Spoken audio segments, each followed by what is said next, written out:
नमस्कार, आप सभी का बहुत बहुत स्वागत है प्राइम न्यूज में और आपके साथ मैं हूं रोहित उत्तम।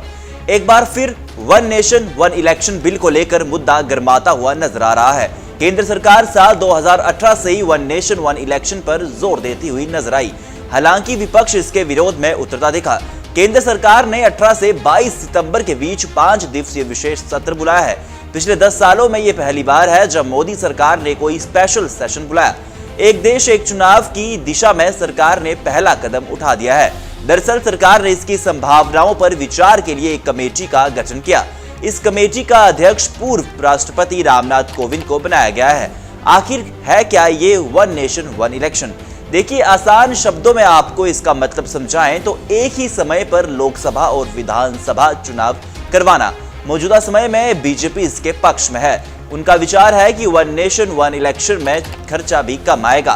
फिलहाल होता क्या है कि लोकसभा चुनाव और विधानसभा चुनाव अलग अलग समय पर होते हैं। जब किसी राज्य की एक विधानसभा का कार्यकाल पूरा होता है तभी वो चुनाव करवा दिए जाते हैं। कहीं 2021 में चुनाव हुए तो कहीं 2024 में होंगे। वहीं लोकसभा के भी अपने कार्यकाल में हिसाब से चुनाव होते हैं। ऐसे में बीजेपी चुनाव से होने वाले खर्चे को कम करने के लिए one nation one election bill के लिए जोर दे रही है। एक देश एक चुनाव से सबसे बड़ा फायदा खर्चे के मोर्चे पर होगा। कहा जाता है कि सिर्फ 2019 लोकसभा चुनाव पर ही 60,000 करोड़ रुपए खर्च किए गए थे। इसमें राजनीतिक दलों की तरफ से किया गया खर्चा और भारत निर्वाचन आयोग का खर्चा भी शामिल है। ऐसे में अगर भारत में एक साथ दोनों तरह से चुनाव होंगे तो खर्चे में बड़े स्तर पर कटौती की जा सकती है। क्या फायदे होंगे? देखिए, इससे फायदे की बात कर ले तो लगातार चुनाव के कारण रुकने वाले विकास कार्य नहीं रुकेंगे। बार बार चुनाव पर होने वाला भारी भरकम खर्च भी बचेगा।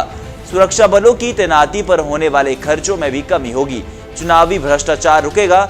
तो वहीं अब अंत में सवाल ये भी है कि आखिर क्यों हो रहा है इसका विरोध? देखिए, जाहिर सी बात है, बीजेपी के इस विचार पर विपक्ष जमकर विरोध कर रहा है।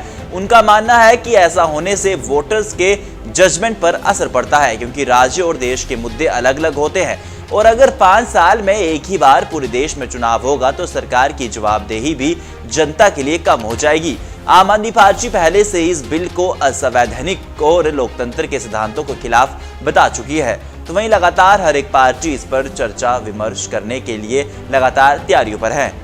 उम्मीद है हमारे द्वारा एक खास पेशकश आपको पसंद आई होगी। वीडियो इन्फॉर्मेटिव लगी तो वीडियो को लाइक कीजिएगा।